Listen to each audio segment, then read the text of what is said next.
पुढल्या बातमीकडे ठाकरेंना धडाड शिकवण्यासाठी भाजपा सरसावलीये। बेस्ट निवडणुकीमध्ये भाजपचं ठरलंय। भाजपचं सहकार समृद्धी पॅनल निवडणूक लढणार।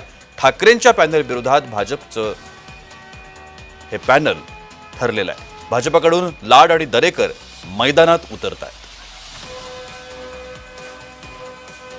बेस्ट निवडणुकीमध्ये भाजपनं आपली रणनीती ही तयार केली आहे। ठाकरे बंधूंना या निवडणुकीमध्ये हरवण्याकरता म्हणून भाजपनं आयोजन केलेलं आहे।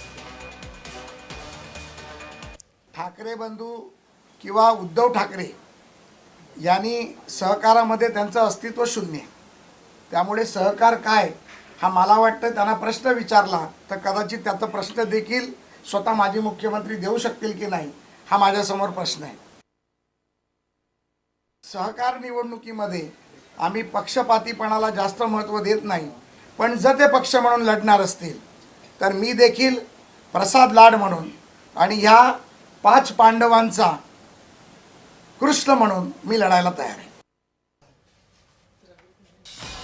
तर ठाकरेंना धडा शिकवण्याकरता भाजपा आता पुढे सरसावलीये। त्या पद्धतीचं आयोजन आता भाजपनं सुरू केलंय। कशा पद्धतीनं ठाकरेंना या संपूर्ण निवडणुकीमध्ये पराभूत करता येईल याकरता भाजपा आता प्लॅनिंग करतात आणि त्याकरता आमदार प्रसाद लाड यांनी पुढाकार घेतलाय। ठाकरे बंधूंना या निवडणुकीमध्ये आपण निश्चितपणानं हरवू असा विश्वास आमदार प्रसाद लाड यांनी व्यक्त केला।